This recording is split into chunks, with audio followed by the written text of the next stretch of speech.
चलिए आज हम जो है आपको बताएंगे बीपीएससी के सिलेबस के बारे में। और इसमें जो है बीपीएससी में हम लोग आज डिस्कस करेंगे प्री के बारे में। प्रीलिमिनरी एग्जामिनेशन होता है ना, पीआरआई लिख देता हूँ मैं, है ना, पीआरई भी लिख सकते हैं। प्री के बारे में हम ई लिख देते हैं। प्री के बारे में डिस्कस करेंगे थोड़ा सा। मेंस को देखेंगे, मेंस एग्ज़ाम को यहीं देखेंगे और फिर इंटरव्यू को भी यहीं देख लेंगे। ठीक है, तो हम लोग यहाँ देखेंगे कि बीपीएससी प्री, मेंस और इंटरव्यू ये क्या होता है और कैसे होता है। और बीपीएससी अभी 67 होने वाला है, तो बीपीएससी 67 जो होगा उसकी एक पूरी रणनीति जो है वो कैसे स्टूडेंट्स को बनाना चाहिए वो मैं यहाँ पे बता देता हूँ। बहुत बेसिक से बताऊँगा। देखिए, सबसे पहले हम लोग प्रीलिमिनरी एग्जामिनेशन को लेते हैं, ठीक है ना। प्री एग्जामिनेशंस नॉर्मली लोग देते हैं, तो इसमें क्या होता है ना, इसमें टोटल आपके क्वेश्चंस आएंगे 150 क्वेश्चंस आएंगे। और 150 क्वेश्चंस में अगर आप 110, ठीक है ना, 110 अगर सही कर पाते हैं तो आपका सिलेक्शन जो है प्री के लिए वो हो जाएगा। मेंस एग्ज़ाम के में आप बैठने के लायक हो जाएंगे। तो यहाँ पर है कि 150 में 110 नंबर कैसे लाएं, इसके ऊपर आपको चलिए बहुत सारी बातें हैं वो हम करते रहेंगे। तो आप पहले देखिए कि पहले आपको प्रीलिमिनरी एग्जामिनेशन पास करना है। तो प्रीलिमिनरी एग्जामिनेशन पास करने के लिए आपको कितना 110 मार्क्स लेके आना है। और आगे जैसे ही आप प्रीलिमिनरी एग्जामिनेशन पास कर जाते हैं, प्री पास कर जाते हैं, अगेन से आप फॉर्म भरते हैं। जैसे आपने प्री के लिए फॉर्म भरा होगा या भरेंगे, तो जैसे ही प्री पास करते हैं आपको फिर एक मेंस के लिए फॉर्म भरना होता है। मेंस का फॉर्म प्री के फॉर्म से ज़्यादा अलग नहीं होता है, बशर्ते कि मेंस में आपको कुछ डॉक्यूमेंट्स लगाने होंगे, जैसे कि आपकी मार्कशीट और साथ में डिग्री की मार्कशीट, डिग्री के certificate, caste certificate, residence certificate. अगर आप कोई रिजर्व कैटेगरी से आते हैं तो ये सब जो बेसिक चीज़ें हैं वो आपको लगानी होगी। और ये सब के बाद आप इसको एक तो अपलोड करेंगे पोर्टल पे, और दूसरा क्या है कि आपको ये चीज़ें जो है थ्रू पोस्ट भी उनको भेजनी होगी, आयोग को भेजनी होगी। वो ज़्यादा डिटेल होता है, उसमें ज़्यादा माथापच्ची करने की ज़रूरत नहीं है। जब वो स्टेप आएगा तब उस स्टेप के लिए भी मैं आप लोग के साथ रहूँगा। अभी जो स्टेप है उस स्टेप में मैं आपको बता दूं कि भाई अगर मैं नहीं भी रहूं साथ में किसी भी कारण से, कोई भी कारण हो सकता है, ठीक है ना। जैसे मेरे बहुत सारे लोगों की कोरोना डेथ हो गई, मैंने सोचा नहीं था। हम ये मान के चलते हैं कि चले ठीक है हमारे साथ ऐसा नहीं होगा, लेकिन होनी अनहोनी में और भी बहुत सारी चीज़ें हो सकती है, तो भी कोई दिक्कत नहीं है। ये अपने आप में ये वीडियो पूरा होगा। तो देखिए, प्री, मेंस और इंटरव्यू की बात करते हैं तो प्री 150 क्वेश्चंस का होता है, जिसमें कि नेगेटिव मार्किंग नहीं होती है। No negative marking, no negative marking इसमें होती है, ठीक है ना। इसमें कोई नेगेटिव मार्किंग नहीं होती है। इसकी तैयारी से संबंधित जो भी बातें हैं वो वीडियो के लास्ट में मैं थोड़ा सा बता दूंगा। अभी तो स्टेप्स बता दूं कि प्री एग्जामिनेशंस होती है 150 मार्क्स के, जिसमें कि आपको क्वालिफाई करना होता है। 110 एकदम सेफ मार्क्स है, एकदम सेफ है। 110 नंबर जो ले आएंगे एकदम सुरक्षित रहेंगे, भले किसी भी कैटेगरी में हो। मैं पर्सनली ये नहीं मानता कि जनरल, SC ST या OBC को अलग अलग तैयारी करने की ज़रूरत है या अपने कट ऑफ को देखने की ज़रूरत है। भाई जो कुछ भी हो, सबका मिशन 110 जो है वही होना चाहिए। चलिए अब आगे बढ़ते हैं। हम लोग देखते हैं कि यहाँ प्री का जो फेज जैसे आपने पास किया, इसके बाद आप मेंस के एग्जामिनेशंस के लिए प्रिपेयर करते हैं। मेंस के लिए आप लायक हो जाते हैं और मेंस में आ जाते हैं। मेंस में आपका जो पहला सब्जेक्ट होगा वो होगा हिंदी, ठीक है ना। हिंदी क्या है, कंपलसरी है। ये कंपलसरी है, ये हिंदी कंपलसरी इसलिए है क्योंकि क्वालिफाइंग मार्क्स है। हिंदी होगा 100 मार्क्स का, और इसमें जो है पास करने के लिए 30 मार्क्स ज़रूरी है।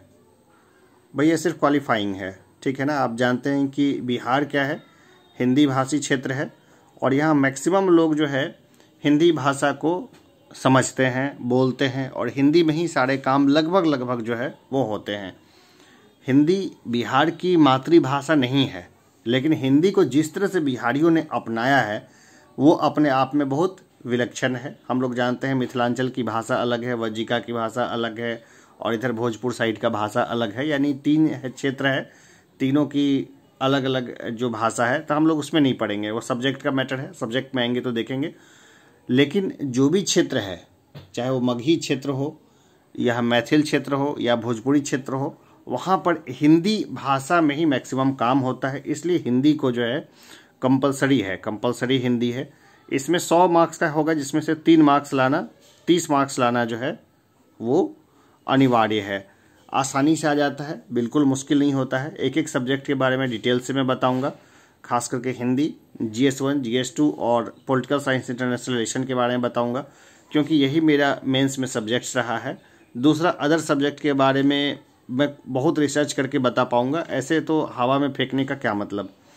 तो देखिए, तो ये रहा हिंदी में आपको 30 मार्क्स लेके आना है। ये समझिए, एक पेपर यहाँ से शुरुआत होगा, पेपर को यहाँ से बिगिन करेंगे, इसको 0 कर देते हैं पेपर, ठीक है ना, यहाँ से आप स्टार्ट करते हैं। फिर आपका एक पेपर होगा GS फर्स्ट का, है ना, GS फर्स्ट का जो आपका पेपर होगा, जिसमें आपके जो है कुछ पोर्शन जो है ये हिस्ट्री का आ जाएगा, कुछ क्वेश्चन हिस्ट्री का आ जाएगा, और फिर आपके समसामयिक मुद्दा जो होगा ना, कंटेम्प्रेरी इशू पर आ जाएगा, कंटेम्प्रेरी इशू पे आ जाएगा, कंटेम्प्रेरी इशू जो होगा, जो चल रहा होगा, इंटरनेशनल, खास करके कंटेम्प्रेरी में क्या होगा, इंटरनेशनल जो भी आता होता है ना, इंटरनेशनल इवेंट्स, इंटरनेशनल रिलेशंस, खास करके यहीं से क्वेश्चंस आते हैं, इंटरनेशनल रिलेशंस से यहाँ पर क्वेश्चन आ जाते हैं। हिस्ट्री के बाद इंटरनेशनल रिलेशंस का कुछ पार्ट्स वगैरह जो है यहाँ से आ जाता है। कंटेम्प्रेरी इशू जो होता है वो, और एक सेक्शन होता है स्टैट का, ठीक है ना, ये तीसरा सेक्शन हो जाता है स्टैटिक्स का। ये मैथमेटिक्स का पोर्शन हो गया। स्टैटिक्स हमारे लिए बहुत मायने रखता है, और आज के ज़माने में जब सरकारें स्टैटिक्स के उल्टे सीधे चीज़ों से खेल रही है, स्टैटिक्स की भूमिका और बढ़ गई है। तो ये GS1 में ये चीज़ें पूछी जाती है। इनमें क्या क्वेश्चन लगभग ना सबको मालूम होता है। हिस्ट्री में कौन कौन सा क्वेश्चन आएगा सबको मालूम होता है। टोटल 8 क्वेश्चंस के आंसर्स देने होते हैं, 8 क्वेश्चंस के आंसर्स देने होते हैं, ठीक है ना। आप नॉर्मली ये मान के चलिए ना कि 4 से लेके 4.5 पेज में उत्तर आपको लिखना होता है, ठीक है ना। इसी तरह का वाइट पेज मिलेगा, उसमें 4 से लेके 4.5 पेज में उत्तर जो है आपको लिखना होगा इसका, ठीक है। 8 क्वेश्चंस आएंगे। 8 क्वेश्चंस में से ये देखिए 3 क्वेश्चन हिस्ट्री से उठा लीजिए, 3 क्वेश्चन इंटरनेशनल रिलेशन यानी कॉन्टेम्प्रेरी इशू से उठा लीजिए, 2 स्टैट के उठा लीजिए। यही बेसिक होता है। क्वेश्चन लगभग सबको मालूम ही होते हैं कि हिस्ट्री में कौन सा क्वेश्चन आएगा। कंटेम्प्रेरी इशू का भी क्वेश्चन लगभग लोगों को मालूम ही होता है, कुछ ही गेस होते हैं, वहीं से क्वेश्चन आ जाता है। तो ये कोई बहुत बड़ा मुश्किल नहीं है। अब हम लोग बात करते हैं GS2 की। GS2 की बात करें तो हमारा जो है polity and political science type का जो क्वेश्चन होता है ना, ये हमारा एक हो जाता है, ठीक है ना। फिर इसके बाद बिहार से रिलेटेड थोड़ा सा इकोनॉमिक्स और थोड़ा ज्योग्राफी वगैरह के क्वेश्चन जो है यहाँ पर देखने को मिल जाते हैं, और ये भी क्वेश्चन लगभग आउट ही होता है। इसमें कोई ज़्यादा परेशान होने की बात नहीं होती है। यहाँ पर भी 8 क्वेश्चंस होते हैं, ठीक है ना।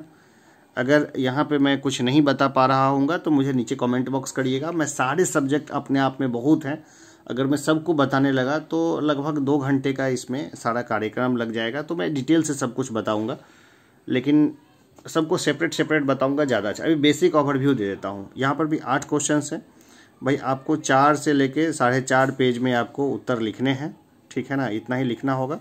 इसी तरह वाइट पेज आपको मिलेगा और यहाँ पे आपको उत्तर लिखना है, ठीक है ना। तो GS1 होगा कितने मार्क्स का, 300 मार्क्स का। GS2 कितने का होगा, 300 मार्क्स का, ठीक है। अब आपका एक पेपर है ऑप्शनल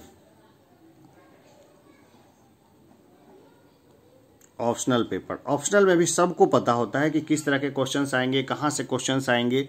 बहुत इसमें अनहोनी की बात नहीं होती है। जो नवसिखुए हैं, जो कि पहली बार आ रहे हैं, पहली बार एग्ज़ाम देने के लिए आ रहे हैं, उनको मैं यही सजेस्ट करूँगा कि भाई सीधे जाइए बीपीएससी ऑफिस गेट, वहाँ पे एटम बम टाइप का चीज़ मिल जाएगा, जैसे एग्जामिनेशंस में जैसे मिलते हैं ना, वो एटम बम टाइप का चीज़ उठा लीजिए, लेकिन उसका उत्तर खुद प्रिपेयर करिए। उसका जो आंसर जो है ना, वहाँ वाला आंसर मत उठाइए, वैसे वो आपको समझ में भी नहीं आएगा, पता नहीं कौन सी भाषा इस्तेमाल करते हैं। और उसका उत्तर आप खुद तैयार करिए, बढ़िया जगह से देखिए, 10, 20, 25 जगह से कंटेंट को उठाइए, उसको अपने तरीके से प्रोसेस करिए और इसके उत्तर सबके तैयार कर लीजिए। मुश्किल से 20 क्वेश्चन GS1 में और 20 क्वेश्चन GS2 में जो मैं दूंगा, वैसे जब एग्जामिनेशंस की डेट की शुरुआत हो जाएगी, घोषणा हो जाएगी, तो मैं अपने चैनल के माध्यम से लोगों को बता दूंगा वो सारे क्वेश्चंस। खास करके GS1 GS2 के तो मैं सारे क्वेश्चंस को ओपन कर दूंगा कि भाई उसी में से आएगा, ठीक है। फिर इसके बाद यहाँ पर भी देखिए वही है, 8 क्वेश्चंस के आपको उत्तर देने पड़ेंगे। ऑप्शंस खूब होते हैं, ऑप्शन आपको आराम से मिल जाएंगे, कंफर्टेबल ऑप्शंस मिल जाएंगे। फिर ऑप्शनल की हम लोग बात करें तो ऑप्शनल में आपको जो भी है ना, जैसे मेरा था PSIR था, मैं नहीं लिखता हूँ। ऑप्शनल में आपको 6 क्वेश्चंस के उत्तर देने होंगे, 300 मार्क्स का होगा, ठीक है ना, 300 मार्क्स का होगा। भाई ये काफ़ी सुकून देता है कि पहले बार आपने कितना दिया, मतलब टोटल जो नंबर ऑफ पेजेज होंगे वो 36 पेजेज होंगे दोनों तरफ मिला के, ठीक है ना। पहली बार आपने इससे 32-34 पेज लिखा होगा, दूसरी बार में 32-34 पेज लिखा होगा, कई लोगों ने 36 भी भर दिया होगा, और थर्ड बार में आपको 6 क्वेश्चन करने को मिलता है। काफ़ी तुरंत राहत मिल जाती है, 2 क्वेश्चन कम रहने से कई बार आपको राहत का फील होगा, लेकिन थकना नहीं है। 2 पेपर देने के बाद थकिए नहीं, आराम से इस पेपर को भी दीजिए। और इस पेपर को भी देने के बाद जो है ना, ये आपका हो गया 300, 300, 600, 300, 900 मार्क्स का आपने पेपर अभी तक दे दिया। अब बात करते हैं हम लोग इंटरव्यू की, ठीक है ना। इंटरव्यू, यहीं पे इंटरव्यू के बारे में चर्चा कर लेते हैं। इंटरव्यू की बात हम लोग कर लेते हैं। तो ये होता है 120 मार्क्स का, ठीक है ना, 120 मार्क्स का होता है। नॉर्मली होता क्या है कि जो लोग प्री क्वालिफाइड होते हैं, उनके इंटरव्यू में अगर 90 मार्क्स आ जाए तो उनका सिलेक्शन हो जाता है। नॉर्मली ऐसा होता है कि जो मेंस क्वालिफाई हैं, सॉरी माफ़ कीजिएगा, प्री क्वालिफाई के बाद जैसे आपने मेंस दे दिया, इसके बाद आप इंटरव्यू देने गए, इंटरव्यू में आपका अगर ठीक ठाक परफॉर्मेंस रहा तो अगर आपने उसमें 90 मार्क्स को सिक्योर कर लिया तो फिर आपका सिलेक्शन पक्का है। अन्यथा मेंस में खूब अच्छे मार्क्स हैं तो थोड़ा बहुत कम मार्क्स भी है इंटरव्यू में भी तो भी चलेगा, लेकिन इंटरव्यू भी अच्छे से देना चाहिए। इंटरव्यू एकदम अच्छे से दीजिए। 120 मार्क्स है, लेकिन ये 120 मार्क्स तब हैं जब आप छठे हुए साइड में पहुँचे हैं, तब 120 मार्क्स है, ठीक है ना। तो इसलिए 120 मार्क्स भी काफ़ी खास होते हैं, ये 120 मार्क्स भी काफ़ी खास मार्क्स होते हैं। इसमें इंटरव्यू की तैयारी कैसे की जाए, क्या किया जाए, इसके ऊपर मैंने एक दो वीडियो बना भी रखा है, बाकी मैं वीडियो बनाता रहूँगा। और अभी अगर कोई मेरे से एक लाइन में पूछे ना कि भाई इंटरव्यू की तैयारी कैसे की जाए सर बताइए, तो मैं यही बोलूँगा, हमेशा सच बोलिए, अपने आप से सच बोलिए, अपने आसपास सच बोलिए, और दूसरों से या तो बोलिए ही नहीं, या बोलिए तो सच बोलिए, आँख में आँख डाल के बोलिए, ठीक है। उल्टे पुल्टे हरकतें करेंगे तो इंटरव्यू में आप बहुत कमज़ोर होते जाएंगे। खूब स्टडी करिए, अपने आप को अपडेट रखिए, कम से कम 2 पेपर कोशिश करिए रोज़ पढ़ने का, अन्यथा 1 पेपर भी होता है ना तो 1 पेपर भी चलेगा, लेकिन खुद अपडेट रखिए खुद को, ठीक है। तो 120 मार्क्स का ये आ गया। टोटल हम लोग देखते हैं कि कितना, 300, 300, 300 और 120, 900, 1000, कितना हो गया ये, 0, 2, 3, 3, 6, 3, 9, 1, 10, इतना ही हुआ ना। 1020 मार्क्स का जो है टोटल आपका एग्जामिनेशंस हो जाता है, ठीक है ना। 1020 मार्क्स का जो है आपका टोटल फाइनल एग्ज़ाम जो है वो हो जाएगा। 1020 मार्क्स में से ही जो अच्छा कट ऑफ लेके आएगा उसका सिलेक्शन हो जाएगा। एकदम ज़्यादा मुश्किल भी नहीं है और आसान तो है नहीं, क्योंकि बहुत सारे लोग एग्जामिनेशंस को देते हैं। और यहाँ पे आपने, चलिए एक बार मैं फिर से रिकैप करा देता हूँ, ठीक है ना। आपको पहले फॉर्म भरने के बाद पहला आप 150 मार्क्स का देंगे प्री। यहाँ पे अगर आप प्री क्वालिफाई कर जाते हैं अच्छे तरीके से तो इसके बाद आप देंगे मेंस में हिंदी कंपलसरी आपको एग्जामिनेशन देना पड़ेगा, जिसमें कि 30 मार्क्स आपको लाने पड़ेंगे। 30 मार्क्स या उससे ज़्यादा लेकर के आते हैं तभी आपकी बाकी की कॉपी चेक होगी। हिंदी के मार्क्स फाइनल मार्क्स में नहीं जुड़ते हैं, ठीक है। तो जब आप हिंदी क्वालिफाई कर लीजिएगा तो इसके बाद आपके बाकी के कॉपी चेक होंगी, GS1 GS2 और फिर ऑप्शनल पेपर चेक होगा। ऑप्शनल पेपर चेक होने के बाद अगर आप क्वालिफाई करते हैं फिर आप इंटरव्यू दीजिएगा और इसके बाद मेरिट लिस्ट बनती है। मेरिट लिस्ट में अगर आप आ जाते हैं तो आप बन सकते हैं deputy collector, DSP, jail service में जा सकते हैं या और बहुत सारी सर्विसेज हैं BPSC के अंदर में। किसी भी सर्विस में आप इजीली जा सकते हैं और वहाँ जाके अपने राज्य की सेवा कर सकते हैं और अपने कैरियर को भी एक अच्छा मुकाम दे सकते हैं, ठीक है ना। तो ये बेसिक चीज़ें हैं और देखिए इसके बाद भी और मैं कई चीज़ों के बारे में बातचीत करता रहूँगा। तो आज A से लेकर Z तक BPSC के बारे में हमने डिस्कस किया।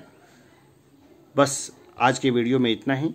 कोई अगर समस्या लगती हो तो मुझे ज़रूर कमेंट बॉक्स में कमेंट करके बताएं। कोई और परेशानी हो तो मुझे इसके बारे में ज़रूर बताएं। अभी के लिए इतना ही, धन्यवाद।